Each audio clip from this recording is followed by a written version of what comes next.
Hey guys, it's Ryan Feathers Elites Racing Pigeon Network. Sorry for the delay. I'm just going to come on here. It is One Loft Wednesdays. We are waiting for Johnny T. He just got a call in, but hey, we're not going to worry about that. We're going to start the show. We'll talk together. Like, share, and subscribe. Is that right? Yeah. All right, guys, let's start the show.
Whoa, there we go. Late to the dance, better late than never, guys. Happy Wednesday, Ryan Feathers Elites. Pigeon auctions for this Elite Racing Pigeon Network. I'm just bringing up some stuff I got here in the house. Kind of a fun-filled day today, but this is One Loft Wednesdays. We're going to talk One Loft Racing. I'm going to see if this is all working. Post your comments in the bottom. 888 says chicken. I don't know about chickens. Sorry, guys. I am running just a little bit behind tonight. We're waiting for Johnny T, but we're going to start this shit off together. It's going to be you and me. Handpicked. Let's get the party started. Yes, Brian will get it started. Of course, there's a live stream today. I never miss out. I was waiting for John, and then I just said, hell with it. He'll come on when it's time. We are here, so don't worry, guys. Sometimes I wait, and after a couple of minutes, I said, hey, let's get her done. Anyways, this is the One Loft show for Wednesdays. We're going to talk pigeons tonight. We don't have to talk one loft racing. We can talk one loft racing. It is completely, and I mean that completely up to you guys. So again, don't be shy. Chatter it up. I know I had a busy day today working with the birds. One toss for them today. I'm down Twinkle Toes, which I'm still shaking my head at, but I'm sure she'll be home tomorrow. The group looked good. They worked hard today. That's 60 that 63-mile mark. It's a doozy. It works on them. I've had some good ones. I've had some not good ones. The last couple out have not been the best from there. My first one was a cakewalk. They smoked it, and then after that they've struggled. But again, I have been breaking them down and talking to guys like Marcel and that. They say like you're crazy playing there, dropping the numbers down like that. But I don't know if it's crazy. It's just how I like to play with the birds. I like to give them the chance to learn and do it. But when you do that, you lose birds. You will lose birds because not every bird can hack it. You know, they say, well, just put them on the truck. Just put them on the truck. But yeah, I know the whole truck comes down, and then they learn it. They start to break off as they get closer to home. But yeah, Lou, how's it going? Good evening. But anyways, yeah. So we're down one today, but she should be back tomorrow. If she didn't get hit, she'll be back tomorrow. Dan Grizzles for you, eh? And I liked her. She's really feeling nice. A lot. She got more and more muscular here as she's been developing. So, yeah, Midnight here, so I am feeling a bit worn today. I did all the videos of the Van Laar birds today. Tomorrow I'll do all the photos of them, which I believe that there's 21 to go. Everything's good. I got my certificate from the vet. That's good. I've got the chips are all starting to get approved by our breeder, so that's good. Hopefully tomorrow I will be able to Marcel to take me to the club to get the birds chipped up again. Uh, and that way I can get the first group of 17 birds chipped. So that'll be good. Yeah, she's the only one that didn't make it back. I had one come back about half hour before dark, a blue cock. He looked like he gave me the look like you don't even want to know where I've been. I know where you've been. You've been everywhere. You've been to Kiev and back, my friend. She's been out one. She was out one time before I started filming. That's when she come home with the broken feet. So when she broke her foot, she was out for about 2 nights, and then she come back. But I think she'll make it back. Oh, I'm sure she'll make it back. Hey, if she don't make it back, she's either A, hit something or she's packed it in. One of the two. And I never worry about that. It's always up to the pigeons. We get pigeons home, then the battle can be done. Everybody went up together. There's no excuse today, unless she she hit something. And she did smash her foot before. So maybe, just maybe, that happened again. I don't know. Heather Collins is in the house. John, hopefully when he gets on here, um, he's got some information on the hotel. What is this? I look tired. Yeah. I sleep. It's a bit tricky right now because you get up in the morning. Like this morning, I was up at 7, and not that that's early. For some people, that's sleeping in. But for me, I got up, went over and did the show with Marcel, which hopefully you guys liked it. His results were real good today. Again, very good results. And then I came home, let out one group of birds, went with Marcel to the club, dropped that off, came back, fed everybody around, brought the birds in, fed those birds, loaded the other birds up. That was good. And I did the videos of the Van Lars. Oh, sorry, man. It's not that you guys are killing me. I'm just I'm feeling tired tonight. So I did that, and then we went to Kiev, which is what, about 5 hours. Came back, let out the Van Lars for a fly, then brought them in. Marcel came over. I showed me the results. Had a quick beer with them, and then I brought them Van Lars in, pulled out the other group, let them out for a fly. Same time, I fed all the birds from the trainer, got them fed up, and that was good. Then finally, at the end there, around 9:30, I brought the other group in, made sure everybody, all the breeders and that, had everything topped up with feed, and then I let my droppers out for a little bit, and they're ex-race birds from Lars, so I did that and played with them outside for about a half hour, just let them come in and out. We thought we would lose them. I don't know if we are. I clipped their flights down, so I don't think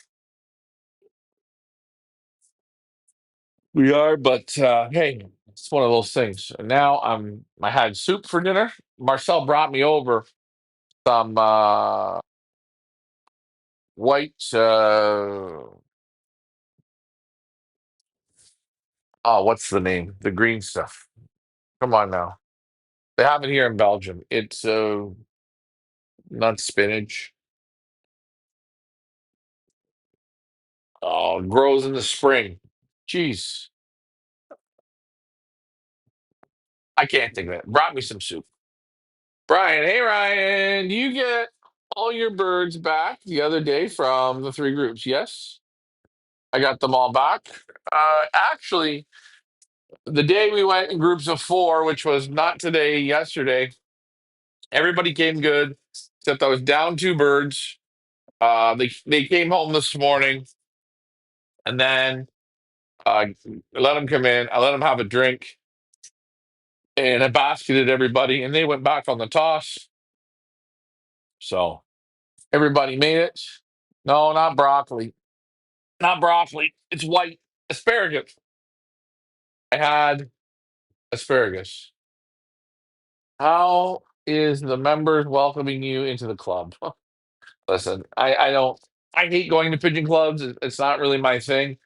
I go with Marcel. Most of the people just kind of look at me.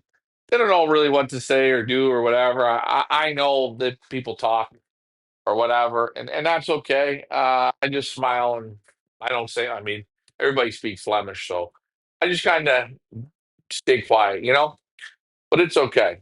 So yeah, asparagus soup, very very good. Marcel's wife made it very nice. And he actually made it for his daughter, but his daughter's in the hospital with is it bronchitis or something. So I don't know. So they had extra and they gave it to me. So I'm going to take that. So that was my dinner tonight. Very good. And now I'm having what we call sewer water. We're doing vodka, orange juice, and have to get rid of this raspberry black currant that James Wheeler likes to drink. That's his kind of juice. So I'm drinking the rest of it. And not my favorite mix, but I'm going to get her done.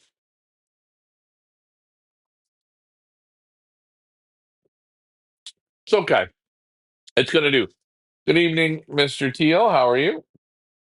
So yeah, tomorrow we're gonna train the birds again. I fed them real good tonight. They needed it. Tomorrow I'm gonna train more into the afternoon again. I want to see how they digest tonight. Their waddles are dirty. They got dirty waddles from everything I'm putting in the water, and not medication, but health balance, the yellow drops, the baking soda, and I find sometimes the birds they get even stained on their face. But man, they drank a lot today. Today was a big day of drinking and eating. I almost found that they drank too much, but that's all right. And guys, we're just gonna give me 1 second here before I bring in the legends. I got on a little bit ahead of them because I know you guys are gonna get angry. You guys are gonna throw potatoes at me and all this kinds of shit. And that's okay. But you got to remember when you're running a one loss race, the one loss race comes first, guys. Your kids could be gone into the hospital. You got to get those birds done. Trust me. And I'll bring John on here momentarily. Thanks, guys, for participating so far this evening. Maddie says, watching from Australia. That's good. Thomas Smith says, how did Marcel do in the race today? He kicked ass, Marcel did. He really did. He was ahead of Dirk Vandenbalk today, which was nice to see. He put, I think, what was it, four birds in the top 10% of the birds shipped. And the little red hen on eggs, Amelie, I didn't pick her this week, and sure as hell she was the first one. But anyways, guys, enough of this shit. You guys don't want to see me? No. We're gonna bring the man in, John Timmerman from San Diego. It's nice still in San Diego. The weather's beautiful in San Diego. John, how are you doing? You're back with us. Better late than never. Sorry, guys. Sorry. Got caught up. I got stuck with a little bit of a off track, but we're good. Things are good. Yeah. How's it going with you, Ryan? Oh, I'm just sick and tired of the roads, training, and I'm at the one spot. There's about 65 miles, and they're not getting it. They're not. I hate when birds aren't getting it. They're not good enough. I can't knock them. There's just too many birds, eh? So many birds come over. I mean, you know, it's not frustrating because you always want to see it quick, especially if you're filming stuff. But it gets a bit frustrating. I think these birds need about 10 or 15 more times, and again, breaking them down into small groups. But sometimes we don't have that luxury, that time. So it is what it is. It's pigeon racing, and you learn it in a different country. There's different hurdles, but the 63-mile mark is a How it, big of a how big of a team do you have? oh, this group here, this group here, 17 pigeons, and I took them the first time, and they did it in an hour and 9 minutes, which was race time. And then I took them back the next time, and I dropped them into groups of six. They were about an hour and a half, and then the next time out, and then the next day I changed the distances, and they come good, good, good. Then I took them yesterday. I took them in groups of four, and it was tough. An hour and a half on the wing, like always down a bird or so. They're not perfect, but they're just learning. So I'm not against it. It's just frustrating when you're doing a show. When you don't want to see a fucking train wreck, and you're in four groups. And today I said to myself, okay, they had it rough yesterday, a little bit rough. Hell with it. Yeah, Give but them you know what? a You know whole what it group. is. What it is, though, too, Ryan. To your Oh, defense, you got a small team. You got various birds. You need pigeons cultivated for where you're at, and that will give you an edge. I mean, from what I understand, you had pigeons from various breeders, and you got a smaller team. Do you have a good one in that group? That's what it comes down to. yeah, that's the whole thing. And we were talking with Marcel, and he says, Ryan, we can train and we can do everything, right? If you have only donkeys, you have no racehorse, you're done. And he says the same Well, thing. You got to have the birds. You got to have the that's right what one. that's why that's like we mentioned in the last conversation. That's why the old timers years ago would always go with pigeons weren't mature till 2 3 years old, and then you can play games to get the motivation in. But when you're just given a handful of pigeons and going up thousands, that's tough. Sometimes you're beating yourself up. I mean, you hope to have the good one, you hope to be on the line of flight, you hope the wind blows your way. I'm not trying to discourage you, but those are all factors that Yeah. Yeah, no, no, and I get it. I'm not down on the birds. There's so many guys here. They'll say, "Well, we don't train." They don't train a lot of the guys here past about 20 kilometers, and then they just take the birds onto the truck and they go from there. It's just not the way I like to play. I like to get them out to 100 miles or 160 kilometers, and I play them. But in this country, man, there's just so many pigeons. Like John, I'll tell you just a small story. When I came here, my dad had the birds going, and I took over. And you know, you look at all the birds, but every day here there's strays. There's multiple strays, so sometimes you have four strays on your loft. Like it's just like you pick up strays. Like I mean, finding pennies on the ground is hard to do. Now pigeons are on the roof every day, strays. So I guess about 7, 8 weeks ago, we got a stray in, and I didn't know it was a stray. I thought it was one of ours.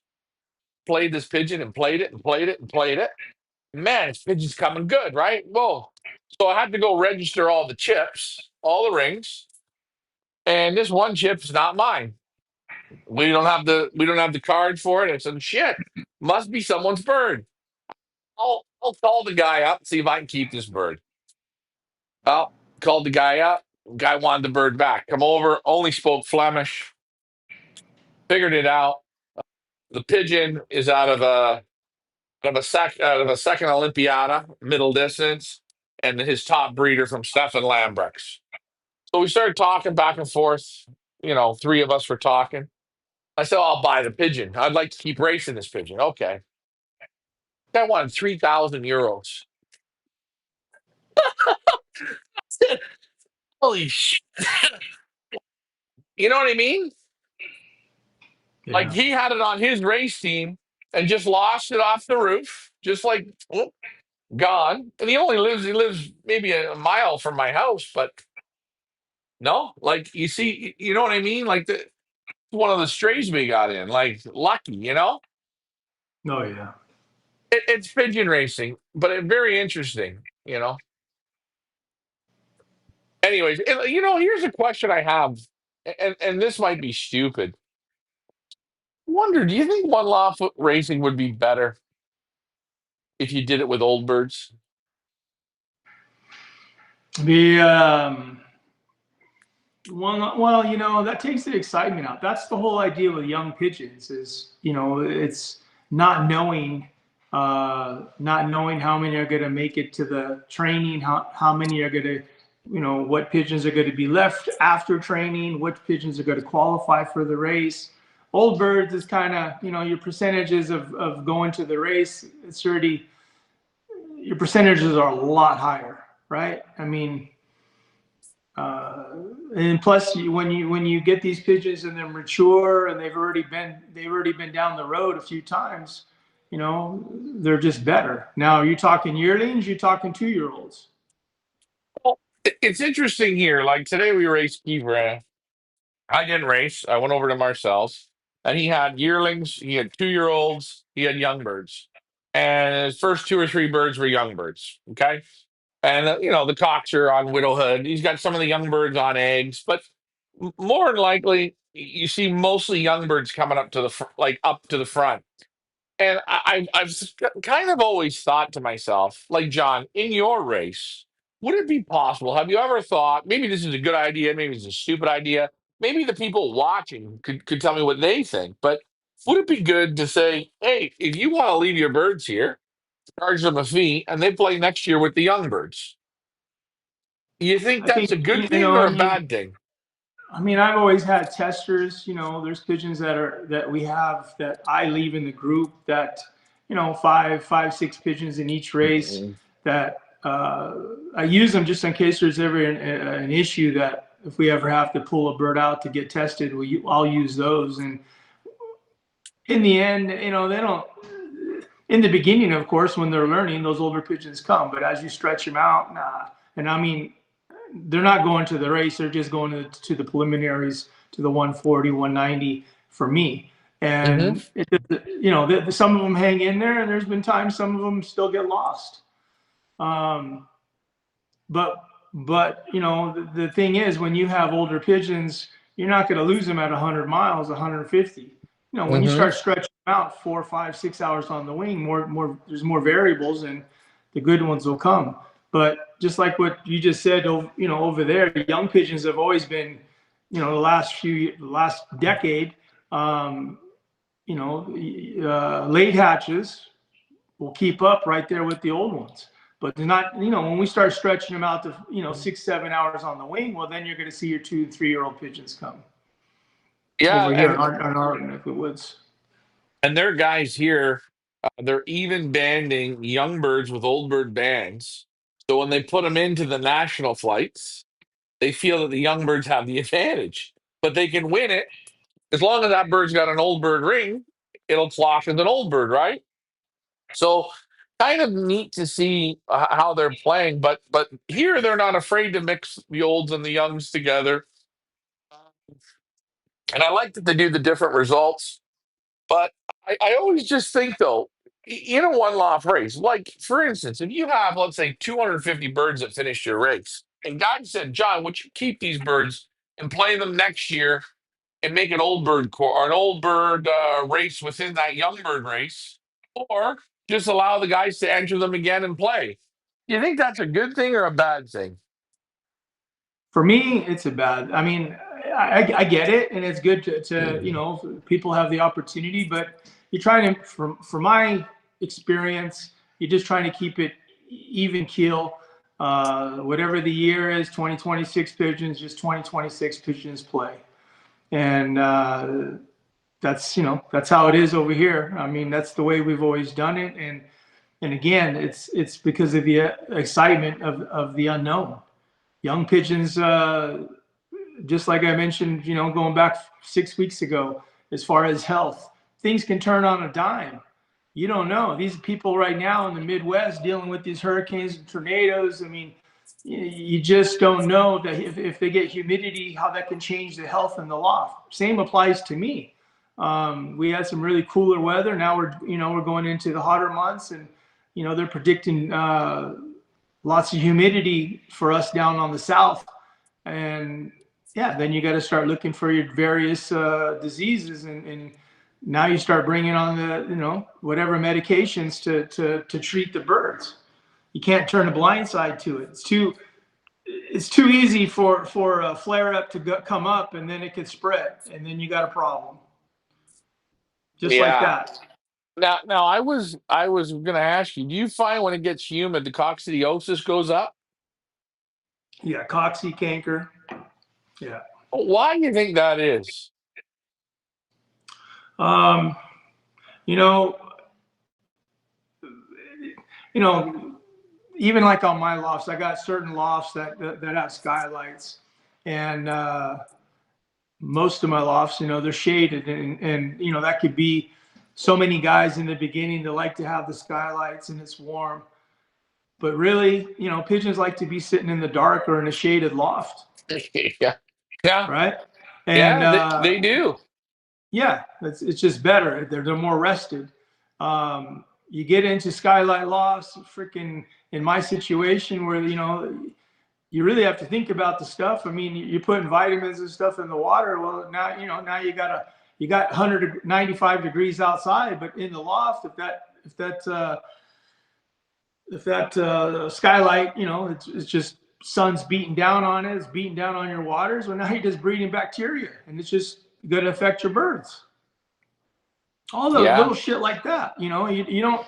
The average guy, most of us, you don't really think of it, but then you have to really start putting things in consideration. Like there's so many things, so many variables that could turn your loft upside down. And and for some guys, even ventilation. If that loft is too enclosed and you got a lot of pigeons, you got a problem. It's Yeah, not that bad. It's not bad when it's 40 degrees, 30 degrees outside. Yeah, you could put you could have a little bit, a few more pigeons in the loft. But now you start getting into that high humidity and hot outside. If your lofts are overcrowded and you don't have that ventilation, you're in trouble. yeah, that's right. And people are very lazy. I know here they have small drinkers, okay? They're 1.5 liter drinkers. And those normally do about 40, 50 pigeons per, you give it to them in the morning, give them a fresh one basically in the evening.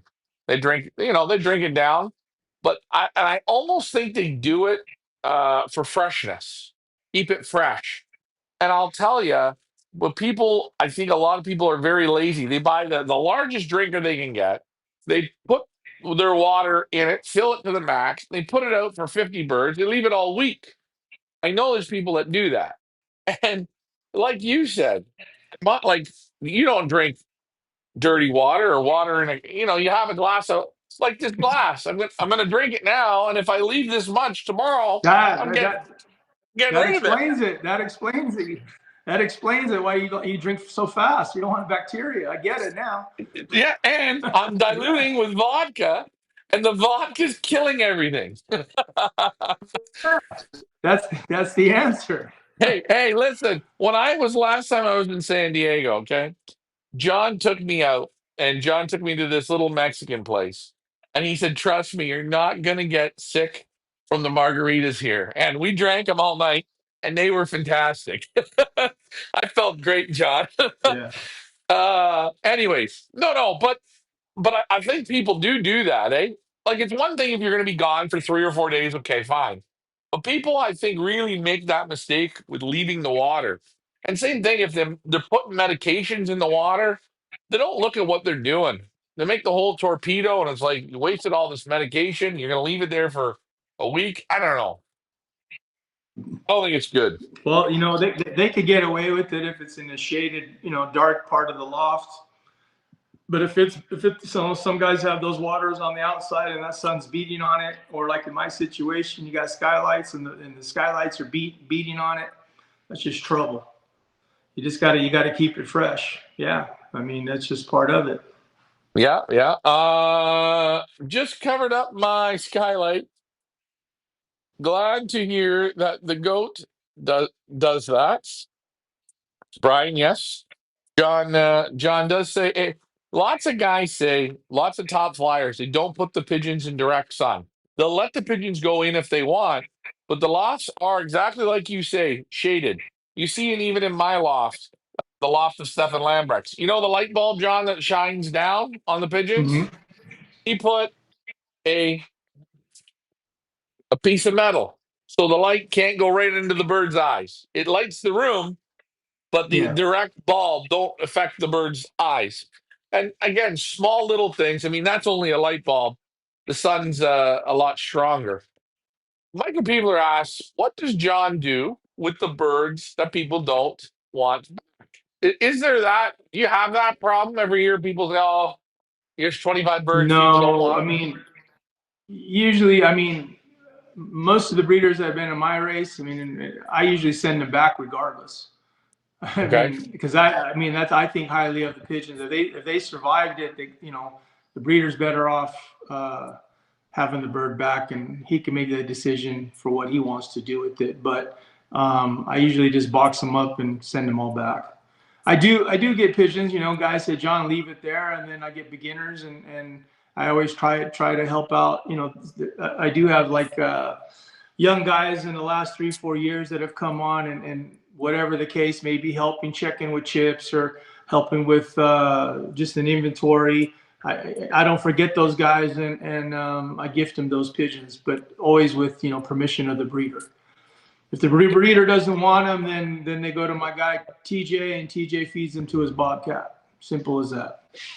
Hey, cats do got to eat too, guys. Don't worry about that. No, but the other question I'm going to say is, do you think if you're, I mean, regardless of how the bird does, sometimes I think it's a mistake that guys don't bring their birds back. I think it's very important to bring your birds back. If you paid to get them there, you should get them back, take a look at them, see how they look, see how they've turned out, maybe see why they've done well or they haven't. You know what I'm saying? I think people sometimes are too quick to just dismiss. You know what I mean?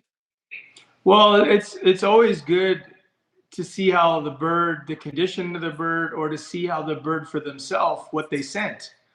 Yes. And, I mean, it's just for your own, it might cost you $75, but it's good knowledge to have that, hey, this pair, this is what I sent. And, it just gives you that much more, Knowledge. correct, of your family of pigeons, or what you're sending and what to look for. I mean, there's always going to be guys that are going to shit on me because, oh, the bird's light or this and that, and there's going to be other guys, if they're in the top 10, 15%, they're, oh, I love my pigeon. You don't win. You know, the guys that usually win they're always extremely happy, but there's always more losers than winners, and that's just part of the game. Yeah. And again, guys, like John says, remember when you send the pigeon, it's 6, 8 weeks old. When you get the pigeon back, it's gone through the course, through any course, it's gone through it. See how the feather quality is, see the health, see, check for life, check for everything. Take a look at the bird and see what you get back and see how the bird's developed. You never know. You got to take a look and do your homework. And I think, John, I don't know if a lot of people do it, but I know when I did my one off race, sometimes it was sad. People didn't even, they just dismissed the pigeons. Well, Well, that's again. I mean, in this new world of racing, guys aren't keeping in account. Most of these guys are not racing. So, what pigeons do they have that are really, on the road, and have earned their keep? Instead, they're going to go buy, a pigeon with paper behind it. That you got to find the balance, and performance is always better. It's nice to look at the pedigree, But when you have a pigeon, especially like I'll keep saying, you get a pigeon that survives it. It's still something to look at to Yeah, bring back into your breeding stock. and I wanted to mention another thing for guys flying one loft races, and I'm sure this has happened to John. Almost going to guarantee it's happened to John. John, people send you pigeons. They'll send you a team of 5 or 10, maybe 15, but 5 or 10, okay. And everybody goes in with high, high hopes. And I had it one year. A guy sent me 10 birds, and he only had one bird that had to be activated. The other ones were gone. He didn't pay for any of them. He didn't have to pay a perch, nothing. He didn't have to pay for the one bird to be activated. And he wrote me and said, "No, I'm not interested in activating that bird. You've done a terrible job." Okay, that's your opinion. And I said, "Okay, well, I'm going to let someone else." And sure as hell, John, someone activated it. And the bird ended up winning $12,000. People, they always, I think this new age of pigeon men, they expect everything to make it. And the way you said it, I think was a great way. When guys used to send birds, you were lucky or you wanted to have one or two or three make it. You know, That Not was every that, bird's that going to make it. No, absolutely. I mean, when we flew San Diego, or a lot of these races in Southern California, I mean, you just hope that you had one, two, or three left. You don't need them all, but you do. You just hope to have a horse in the game, in the fight, and or dog in the fight, I should say. But yeah, a lot of people don't see it that way anymore. I don't know. They expect 99% to go. I don't know. It- Just but doesn't work that way. it's amazing. The judge the 9 you lost, but the one that you got, and say, okay, you don't have to pay for the other nine. I'm losing. You're not. You're winning. You got this one to activate. No, no, we're not going to activate it. Hell with it. You did a bad job. And you sell it. The bird goes on a hot streak and wins the guy a whole pile of money. And it's just like I try and say to people, you started, finish. Finish what you start. And believe in the birds that you send. And remember, you are going to send shit pigeons. We all do, John. No, yeah, that's not me. That's what that again. These are young pigeons. That's part of the game. It's that's the excitement of it all. I mean, you got new pairings, you got new blood. You acquired a top pigeon from Van Garver, and you're hoping that it clicks, and and it's ongoing. And until finally you do hit a click pair and you find out you got a bird that scored in 2 or 3 races. They might not have won, but they're in the top 100 3 times. Well, you got a good bird. Yeah. Brian is giving you a big shout out, guys. And Brian plays John's race. One thing I did like about going to San Diego was the years I went, you got to handle the pigeons. And you got to see what I liked was you got to see how Ron did the pigeons, Ron Steinbrenner. You got to see how Steve Miner and Ahmad did, and you got to see how John did. And it's so interesting because Ron's birds and your birds were like battle ready. and, and Ron's were like, well, New Year's just passed and we've just been to the gym for about a month. And not knocking it, but you could feel the birds that you put into a different condition. You put them more road ready. You could feel it in the feathers. You could feel it in the muscles. I mean, the pigeons that John puts together, the muscles are like bicycle tires. You can feel that nice. Ooh, it's nice. But Brian says when you get a bird back from John's, they always look great. You can put them directly into the stock loft. No worries with the health. So that's a good comment. And here's another question, John. If it's your race or any race, if you bring birds back, so if I bring birds back from your race or any, is there something that maybe I should do? Should I put it, if it looks great, you put it right in the loft? What do you do? I think all the birds need to be quarantined. Doesn't matter from what loft. I mean, I had a good friend of mine, fairly new to the sport. He brought a bird back from a big race, and he brought it back in December, and he got PMV this year. And went through his whole loft. He spent a lot of money on imports and stuff, and so that will probably be the last time he does something like that. Keep the bird more isolated. Myself, I really don't even like to breed out of a pigeon that just raced. I'll let it sit for a year. Most pigeons I let sit for a year, anyways. Before that's just me. I've had too many pigeons, young pigeons, go egg bound because I was excited and it didn't accomplish anything. So I got enough pigeons to use for to breed from. But when it comes to any of these races, there's a lot of horrifying things that do happen to a lot of us. It's young pigeons. 99% we're taking pigeons in. Some of these races are taking pigeons from overseas, let alone, I'm taking pigeons in from Canada, and there's a lot of different factors involved, and health issues. It's just like, again, it's like going to another country and you got to take the shots or the pills and, try not to get sick. Well, it's the same thing with the birds, and let alone what kind of bugs, what kind of things did you, health-wise? You have to keep all that stuff in consideration. And then you have to keep yourself in consideration. Like, you bring the bird back, yeah, you spend $150 to get 2-3 pigeons back. You saw them. If they don't meet your standards, they got to go. And you still are looking at, you got to bring back quality into your breeding program. Yeah. Sometimes it's when you get a pigeon that's a dud, it might have survived, but can you breed that inferiorness out? Sometimes you can. Sometimes you put it on.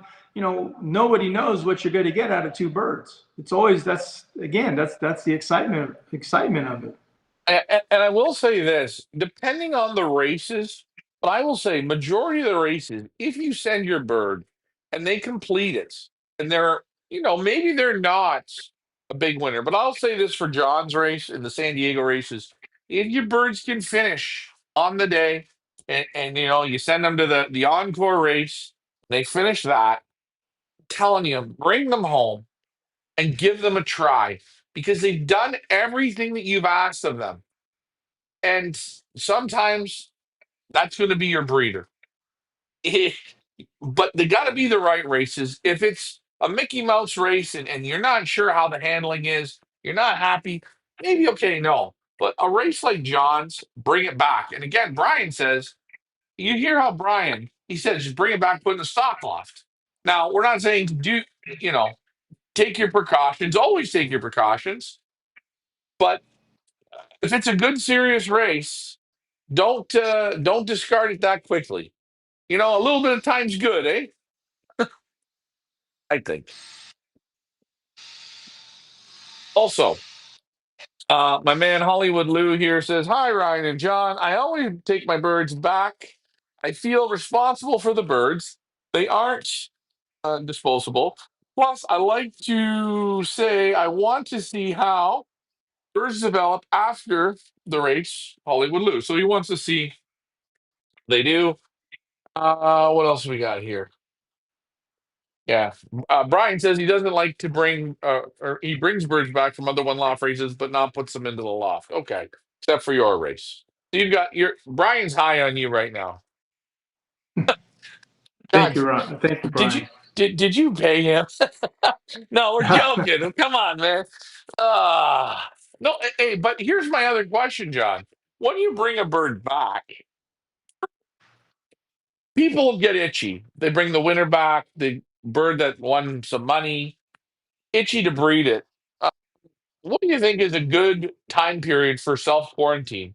What do you think are some things that they should do before they mix it back into their loft? Well, some guys, they'll purge them. When they purge them, whatever their breeding regimen is, if it's putting them on a Baytril treatment or you're really cleaning the birds out. Going back to my friend Bill, it doesn't matter what loft it is, he's testing them. He's making sure that that they're not carriers of salmonella or adeno, and that's to the extreme. But to his credibility, it's paid off. You know, and I'm talking about the guy the other day that was on the video, Bill Ensign. Yep.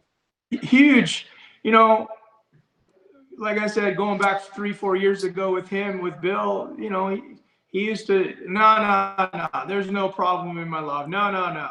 And I'm telling you, when you got sickness and they're showing up in 3-4 different lofts and your percentages are low going to the final, you got a problem. And that's when he took the extreme measures and tested every single pigeon. Most of us cannot do that. And that's where the old timers, they would do different, have different strategies, not feed the pigeons for 5-6 days. They use the basket, of course, to cull and Colfin bag, 12 pairs. I got 12 boxes, 12 are staying, and the rest got to go. I mean, really, that's what a lot of old timers, really top pigeon men would do that. If they only had room for, let's say, 20 pair, 20 hens stayed, and then maybe 2-3 extra. But if they brought one into the program, one had to go. And that's, I think, like I said, I mean, I'm not really the right guy to talk to. I mean, I got the space, so I let my pigeons just develop, and then I go through them. And today I did that again with some of my own. I mean, pigeons out of good birds, but they didn't meet the standards of what I would like for me. And not to say that you cannot breed a good one, because you hear all these stories from years ago from these top fanciers where, the small one or the big one or the one with the one that has a crooked keel turned out to be the super breeder. I mean, most of us here in the U.S. or Canada don't. Some of it, you can't understand that Flemish or Dutch or Belgian or German. They're saying things, that are not the norm for the pigeons. Could be a fantail, or that bird has a wide tail, but yet it breeds the goods. And over here, people are not understanding that translation of these people give these simple names, but it's not translated properly into North America. Yeah, that is 100% true. And it's funny how the Europeans judge the pigeons on performance, where they have to score. And I was talking with Marcel. He says a pigeon that can crack 7 times in the top 1 for 10. So if 100 birds are shipped, pigeon's got to crack 7 times, or 7 times. If there's 100 birds shipped, he's got to be 7 times or 8 times in the first 50. If he can't do that, he doesn't even get a look to continue on. And then he said to me, I look at pigeons too. Sometimes you get a pigeon that has 2 times top prizes, but then the rest of the time, it's shit out of luck. There's those pigeons that I'm not even interested in breeding out of. There's no consistency. And I mean, this guy's been doing it for 60 years, but you see, they study everything on those results. Like you talk about Colvin Bag, certain guys, they sit down and they study it. And I think too many people, they win something or they get a good prize, and that's going to be their foundation of their loft. Instead of really looking at the results, what the parents have done, taking a look at it. And I say, it's great when one loft races show the training and they show the group releases, and you can kind of judge that, because it really helps. I think it does. Even though they're coming to one loft, I think it helps. What do you think, John? Oh, absolutely. But then, like me, like on my side, on the flip side, it still comes back to it's the homing ability as well. And you could have performance, you could set these pigeons up, consistency, but you see it so many times. I mean, we're not talking flying in club or combine. You're flying a one loft race where that looks great, 80 miles, 140 miles, 200 miles. But now you're going to a 350. You're going from a 3.5, 4 hours on the wing. And a lot of time, these guys are only 3.5 hours because the speeds are so fast. And now you're going into a 6.5, 7 hour race. You doubled it. It'd be a whole different game. So then you have to look at the consistency, what pigeons can fly 6.5, 7 hours, 7.5 hours. and you will Yeah, have those families of pigeons. yeah. With that jump dropped into it, with that jump, because again, people forget that, eh? You are right. I always say with a lot of one loft races, they keep it real simple until the end, and the end is normally that jump where it really cuts, uh, the men from the boys per se. But no, I agree with you on that one. Watching Salvador is watching from the U.S. from Utah. Very good. Oh, so you are done now taking birds, correct? Yes, I actually had a couple of birds that were supposed to come in from Northern Cal. They didn't come in today. They'll be here tomorrow. But yeah, 99% we're done. In fact, I'm going to start pulling flights again tomorrow, and maybe a little bit residue on Friday, and then these last ones that came in, I'll wait, 8, 9 days, 10 days, well, 10 days, and go through them, and that's it. But I already started releasing birds back out, which I kind of modified how I do things. In the old days, we would pull flights, we'd sit on them. When I say sit on, we sit on them, let them molt out properly. But I'm not keeping them still. The pigeons, they're still going out. They got to be called in. They got to. I don't want them to really fly because I basically plucked them. But in another 3 weeks, 4 weeks, they'll be back in. They'll be most of them be fully feathered, and then we start going. But by doing this, I believe I'll be that much further ahead because I didn't necessarily shut them down. I just kind of gave them a little mini vacation. And we're still working through the kinks of health and eyeballing pigeons, and that's the hardest part, right? You got pigeons that are already on the property 10, 11 weeks. You got new pigeons coming in that are, and that's why I kind of keep still the groups, because I'm not mixing those pigeons with I'm not bringing that young the young syndrome with the older babies. Right. And Now, it's just process. I'm going to throw this at you. In your loft, this is just a question. I'm sure you've had it before. Do you get lots of hens going down on eggs?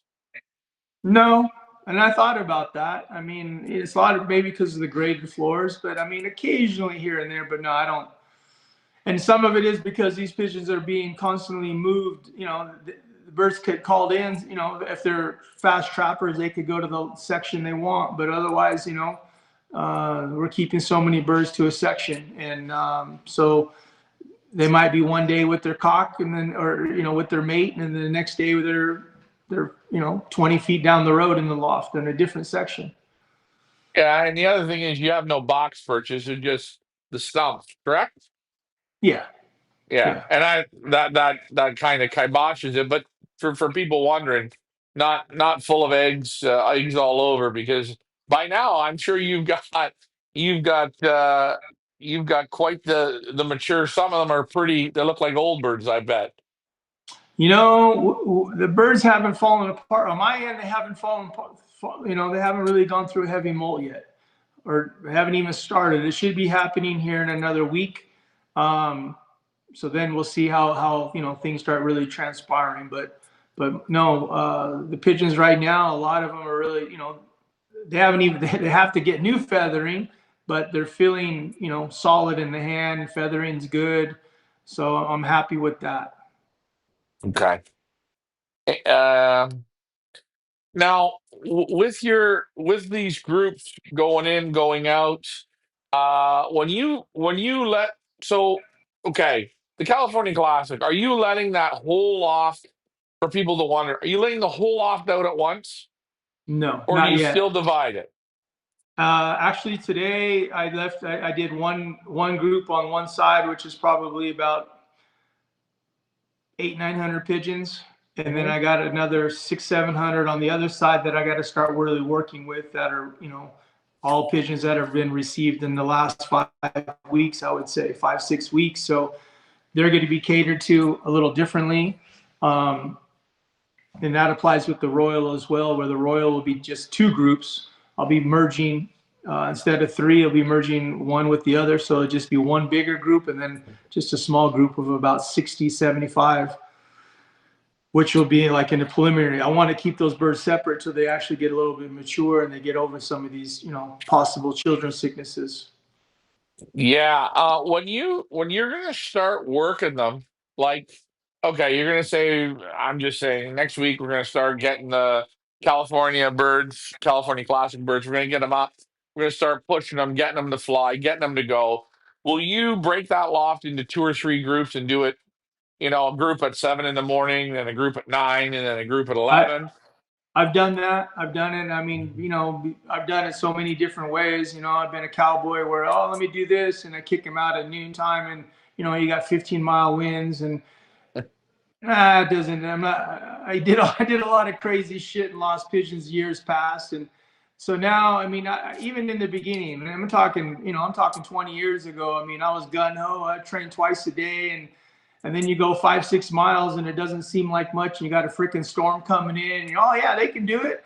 No, I just learned better to be patient. Tomorrow will be a better day if that weather's iffy. I mean, even though I still got to fall into that time schedule, and you hope that you're hoping that you get decent weather, but that's one of the reasons why I'm starting so much earlier now. Because if we had to go back 20 years ago, 15 years ago, the pigeons were, we didn't really start working them until the middle of July. Hmm. Now I'm only in the middle of June. I mean, I just shut down, but yet I got birds going back out again. And these younger ones are not going to be stopped. They're just going to keep going. But Right. at a basically, all I'm trying to do is just get the birds so they understand, respond. That's all I want.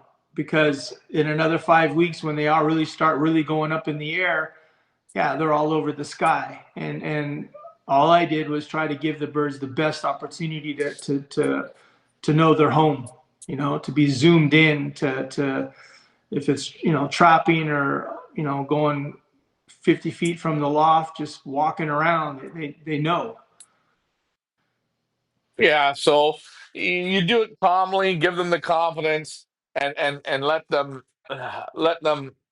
break easy before anything, before you start pushing. But do you find though, like when you do loft fly, do you find it better to break the groups up, or do you find it better all as one group? What do you think?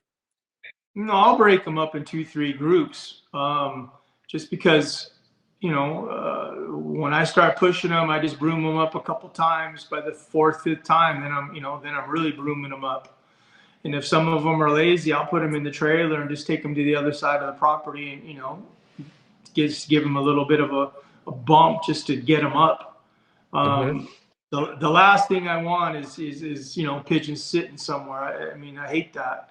Um, and of course, we start playing with the feed and getting the pigeons where they're a lot lighter, and that's all part of it. Yeah, I think that's the big part. I see some people. Uh, you hear them talk, "Oh, my birds won't fly, my birds won't fly," and then you look at what they're feeding and how they're not only are they overfeeding, but they're feeding such heavy feed. You can feed. I always say you can feed a heavier feed, but you got to be lighter with your hands. And once you back that weight off, it's unbelievable how they're like balloons. They just start going up. And I think a lot of the time people give too much. Just my thought. Oh, absolutely. I think that's the key in racing. I mean, feeding's an art, and that's just something that it just takes time to really learn that. Again, it's just like going back to a lot of these mixes coming out of Europe. It's too heavy for us on the West Coast. You might use it when you get to the 5-6 hours on the wing, but these short races, they don't. Pigeons don't need much. No, people. I think people overdo it, big time. And the other thing I find when you feed pigeons, you always have to. I find you have to remember it. You look and say they're done. You better get out and walk away because you know how you feel. Yeah, here I give you a little bit here, a little bit here, a little bit here. Next thing you know, you're giving too, you're giving a bit too much. And hey, I think a lot of people are bad for that. Sometimes I can be almost a little bit ruthless. You have to be with the pigeons. They don't take a lot to run, but Well, pe- again, it's just looking at your environment. I mean, you take those guys in Arizona, or you take those guys in Florida, or, I mean, Northern Cal, if the temperatures drop to 30, 40 degrees at night, they got to put something in the tank. For us, for me, I mean, if we're at 60 degrees, 65, pretty consistent, I don't need to make it, I don't need to bring in all that heavy stuff yet. yeah, it's funny how the temperature changes what you got to give them. And it's funny. I talk with Marcel here in the winter, and he'll say, it's going to be cold this week, and I said, oh yeah, how can you tell? Pigeons want to eat more this week. It's like almost they could sense it. And it's interesting to hear other people's analogy on how they're feeding, what they're doing. Interesting, Well, it's like the races that they fly in the wintertime, in the Midwest, and they're dealing with those just extreme weather conditions where, you got a thick freaking jacket on, yourself, and those pigeons, the lofts are kind of open. Yeah, they put a lot into those birds because they're going to burn it off anyways because of the cold. they're going to burn it off while sleeping. Yeah, you can't do that over here. I mean, you take those people in Arizona where it's freaking 100 degrees day and night. Hmm. Yeah, No, I mean, I don't know, nobody realizes. I mean, there's different parts of the country where racing is difficult. You take, like, you still got to touch base with the guys in Hawaii, but those guys flying from island to island, only being able to train those pigeons 20 minutes, 15 minutes, and then jumping them, 30 miles, 40 miles over the water. It's a whole different game. Or you take these guys in Arizona where they're, shit, it's 90 degrees already at 8 o'clock or 7:30. They got to train right when the sun's up because they just have a window of, just a short window to get those birds out. yeah, and I will say for people watching this, sometimes you'll watch a video. You watch a guy in Belgium or a guy in Hawaii. I don't know. You watch people all over, and you say, "I like that. I'm going to do that." And then you try and you go, "Oh, this doesn't work. It's not working. Something's wrong." Sometimes, you know, you have to find all the information out. Where does the guy live? The conditions, all this shit. How is he feeding? How he feeds there might not work in John's area, or might not work in Well, my area. put it this way, it's like going back 30 years ago when they, like, I always bring the FEC because to me, they were the pioneers of a lot of these big races, what you see today, especially when it came to young bird racing.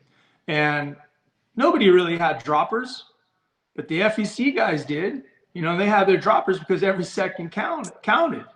And Yeah. even in most of these one loft races, I mean, again, for what the California Classic was when we first started, I mean, we were 90% of capital went to the first drop. And you had big players, but then of course you do that a few times, it doesn't work because, again, you have more losers than winners, and it just doesn't work. So we changed our prize structure. But at the time when we had that top heavy race, those pigeons had to drop, they had to go in. There was no sitting on the board, there was no sitting on the pickets. No, because if you did, you failed. And that's where the droppers came into effect. And I mean, mind you, I've had a couple races where it was close and we've had things, situations, but no, when the pigeons hit, they, for sure, the first one always, it went in. They might have sat on the board for 3-4 seconds, 10 seconds, but never, an extended period of time. That's a nightmare. So Yeah. it's gotten a little relaxed in a lot of these one loft races, not just here in our states, but even overseas, where pigeon comes in and hey, things have changed. I guess maybe it's better for the breeder or I mean for the handler when that pressure's not on you. But if we go back in the old days with the old timers, no, it wasn't like that at all. You were fired instantly. Hey, Serious. I'm going to say something, John. Uh, go and watch a sporting event. You watch the Lakers play. You watch the Yankees play. You go to Cirque du Soleil, okay, a show. You go to the Vegas shows, right? I'm paying to see a show. When I'm paying to go to a one-off race and I fly there and I sit down, okay, the food is one thing, the accommodation, okay, great. But the most important thing is start to finish, watch that race. When that loft manager has those birds coming, boom, he's throwing the droppers or he's calling them in. The birds are responding.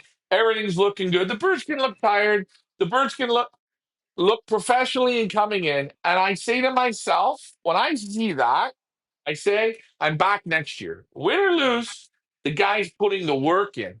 And I think I'm probably more like the old timers. I enjoy that.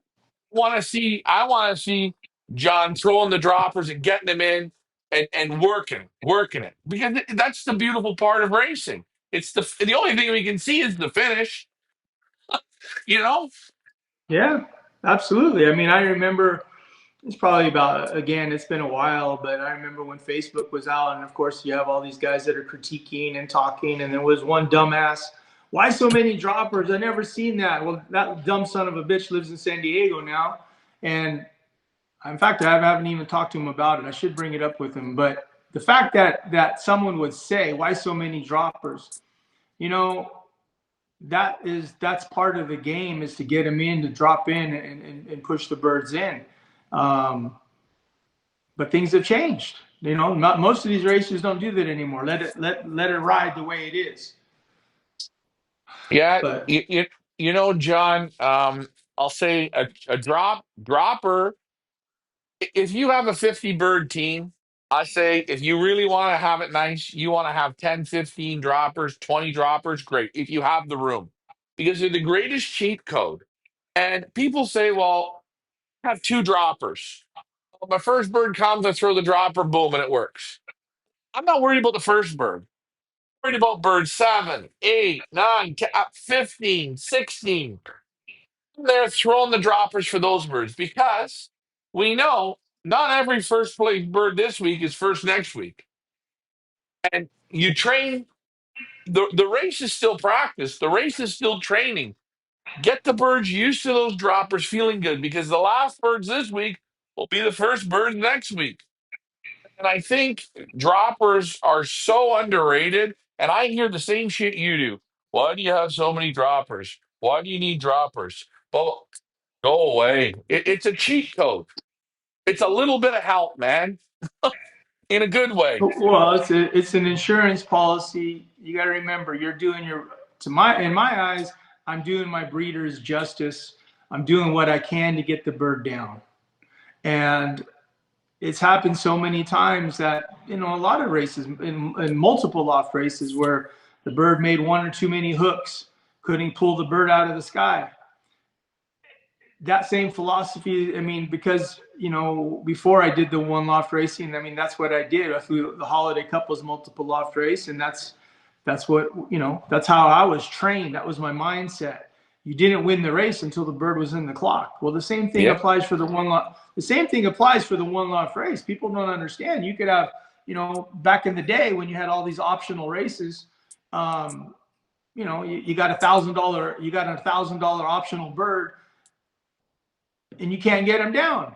You just cost the guy 15 grand or 20 grand, just Yeah. because you weren't prepared. And people in today's world, these people don't understand it, because that is pigeon racing.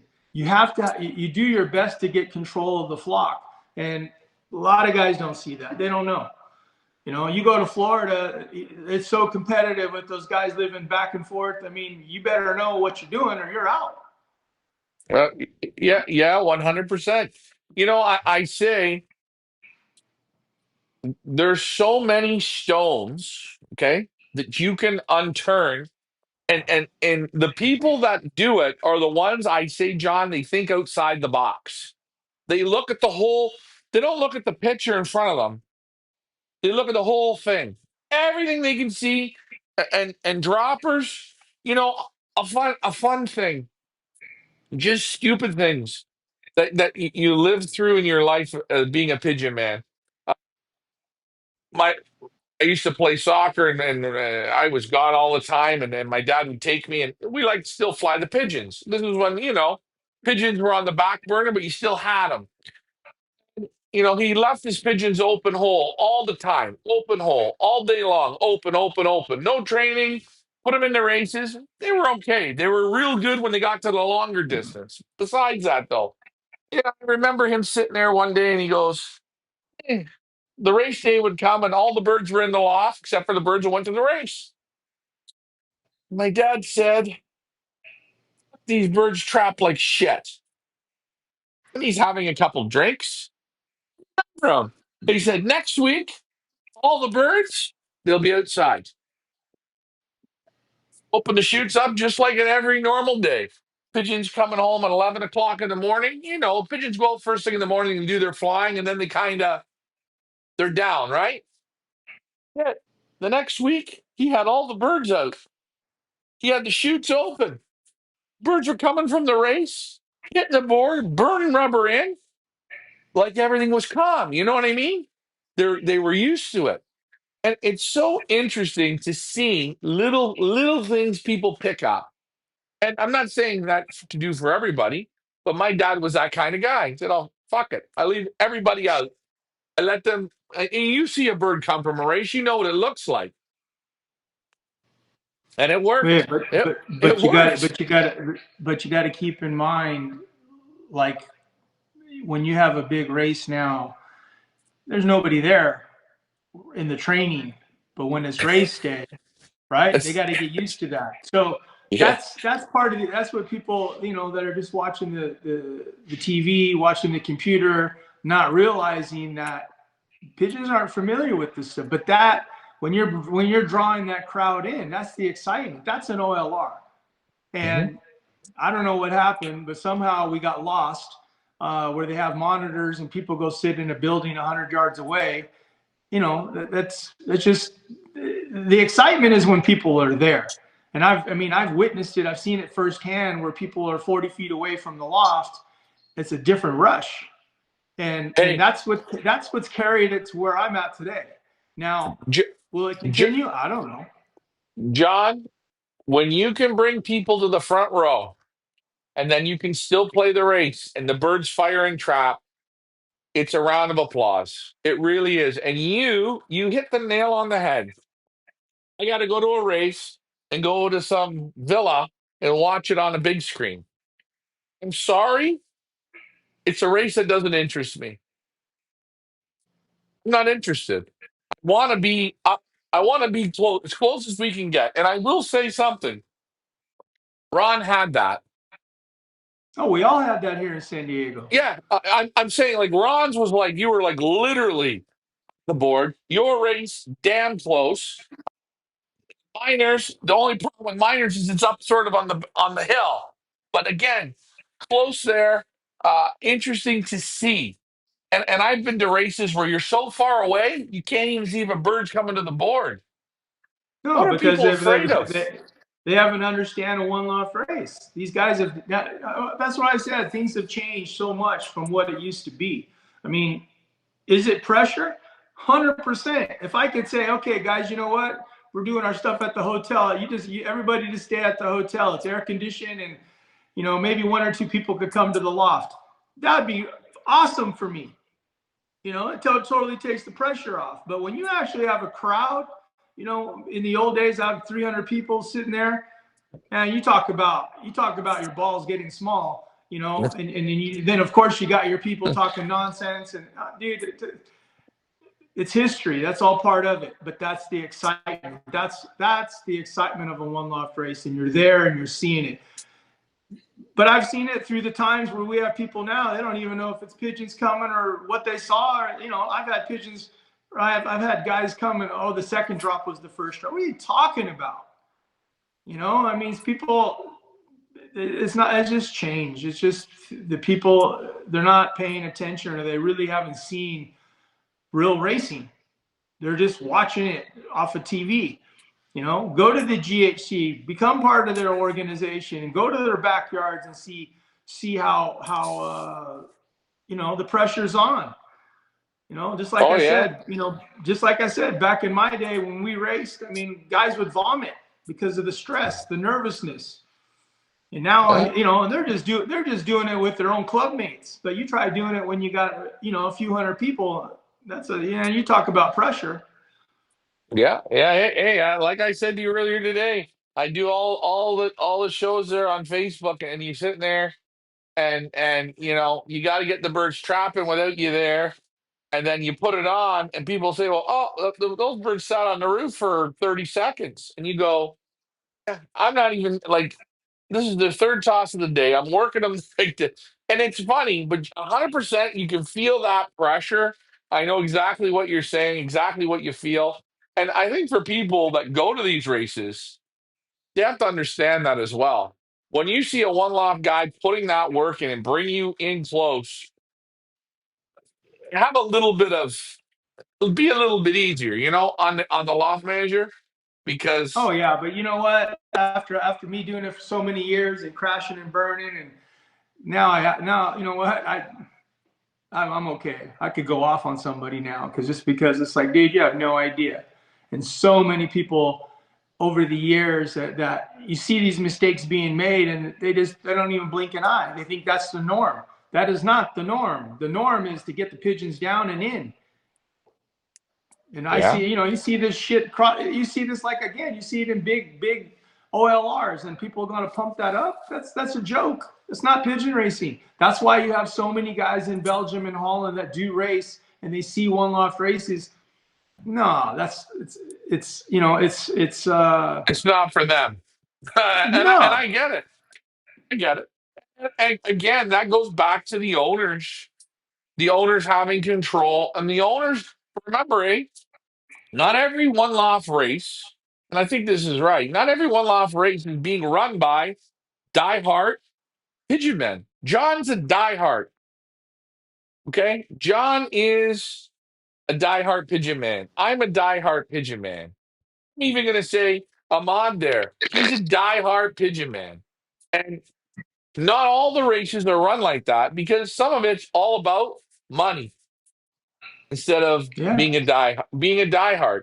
And I'll tell you, love big races. I love big monies. Oh, it's great.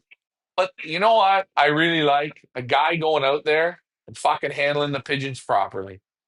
Given putting that show on, the prize money doesn't have to be the best, but put the work in.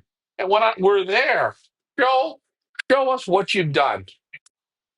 You know what I mean, John?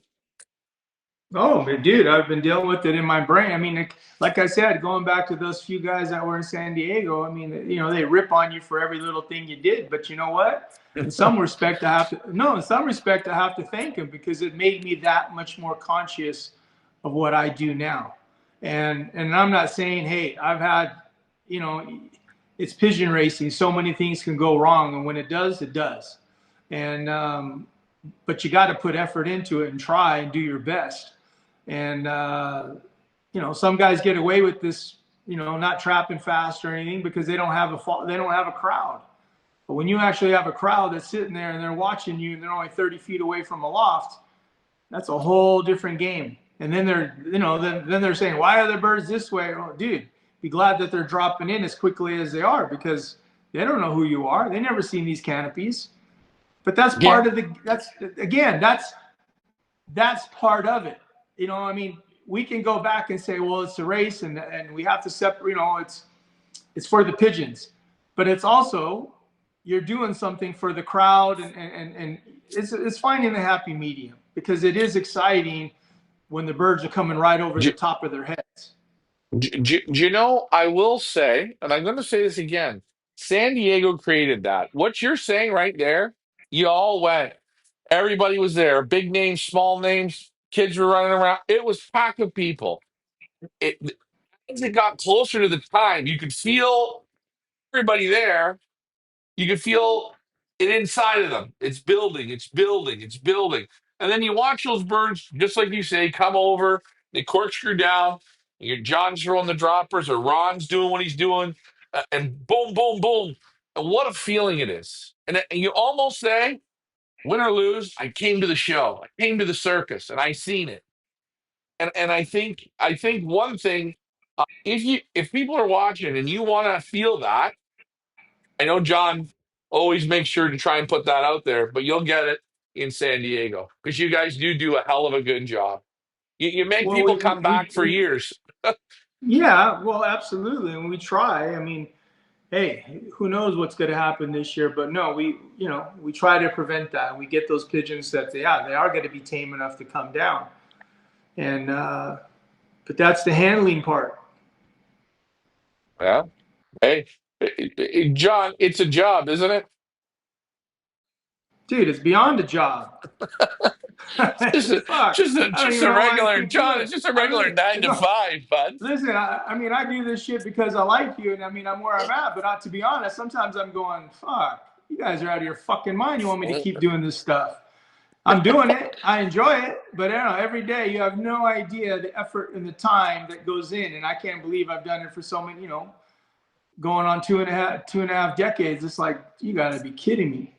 But Hey, I hey, did it. John, do you ever see an end end to your racing? Are Well, you getting to dude, the it's end? like I'm able to continue because as we go, I mean, I've got good friends that are, in their 70s, mid 70s now, and I'll continue as long as they're here. And Oh then one shit! day, and then one day, then I'll say, you know what? Because it's changing. This new generation, hey, show me what you got, do it.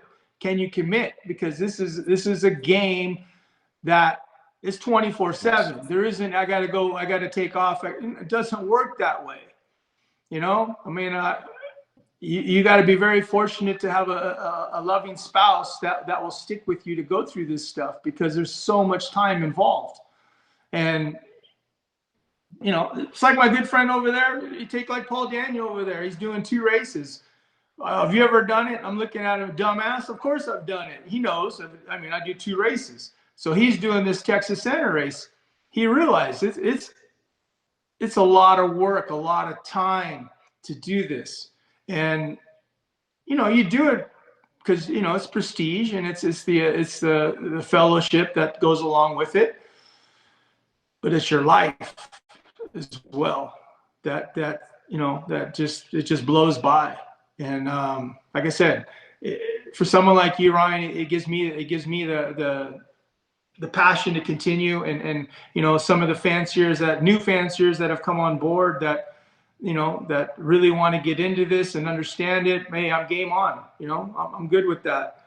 Um, but it's like history will repeat itself because we will get a ball buster, and then how many people will be upset, and how many people will, move on. I mean, that's just part of pigeon racing. That's pigeon racing.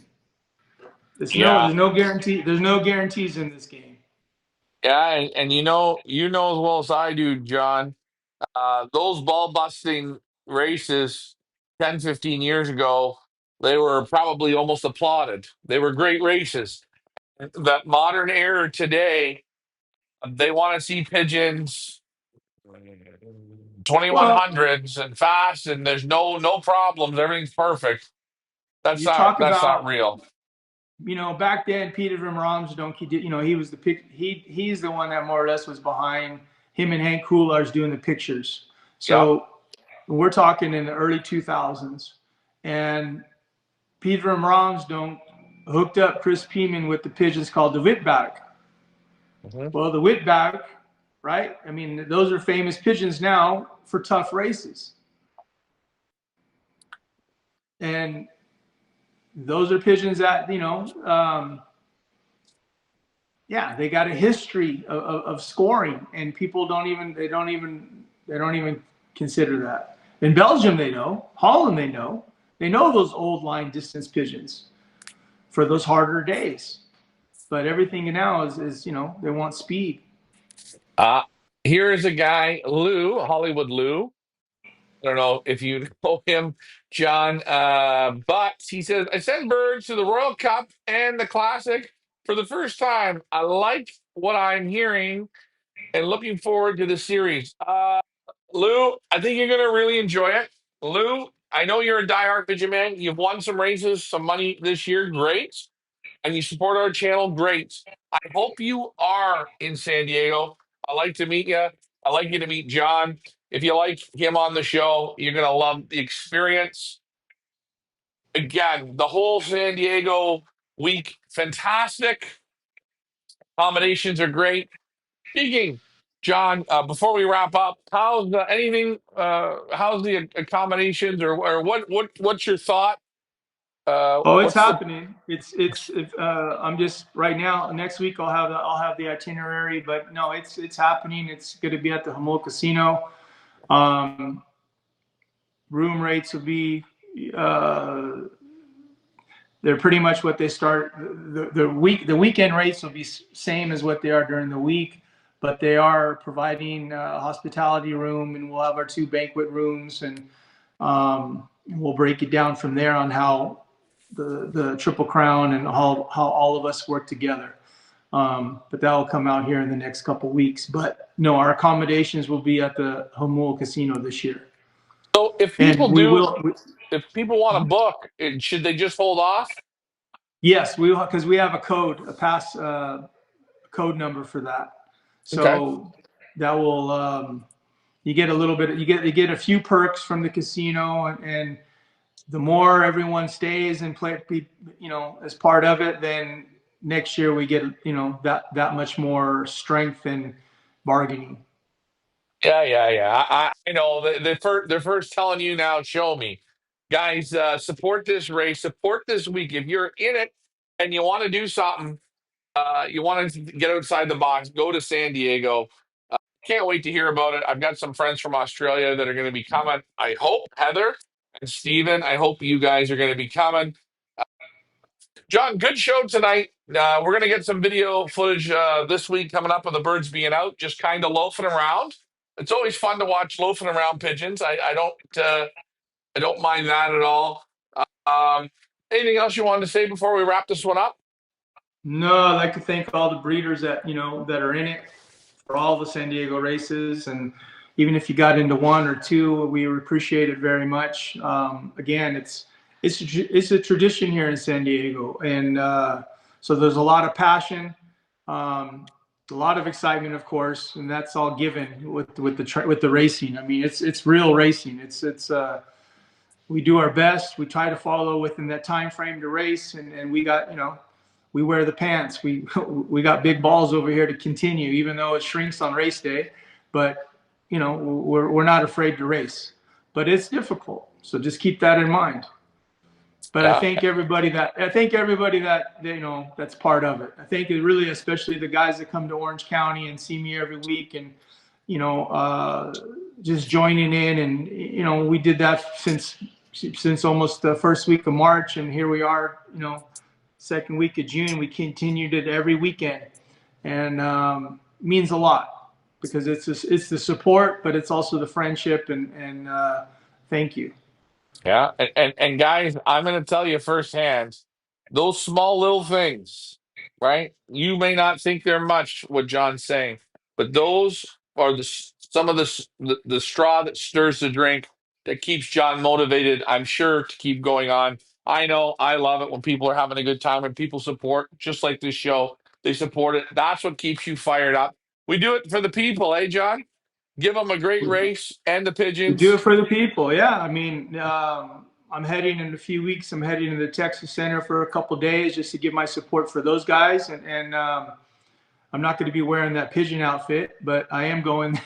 I Oh boy. am going. Hey, I don't am worry. going there to give some I'll get support. you in And it. I'll get you in it's, it. but I am looking forward to it. Again, I've always said it that there's some people down there that they're just, they keep me going in this game, and I'm happy to do it, and we'll see. We'll just keep going with this and see where it goes. Well said, John. Again, guys, thanks for supporting the races in San Diego. John said it. You still got time to get down and see this race if you are a part of it. And if you're not a part of it and you want to come down, come down. San Diego's a great place. Great to check out these races. I promise, once you see it once, it's like another drug. You take it and you're going to San Diego every year. All right, John, we're gonna come on next week. Be safe. Enjoy All right, dude. another Good week luck of with your pigeons. training. Yeah, maybe I'm gonna have my first race this weekend. We're gonna see if I can get the chips on the birds here. If the club will chip them up because everything's looking pretty good. We'll try it out. But hey, we'll talk next week. It's All right, guys. John. I'm Ryan, and you guys did great tonight. Thanks for your questions and comments, and we'll see you guys again. Take it easy, John. All Good right, night. dude. Have a good night. Bye. You too. Bye.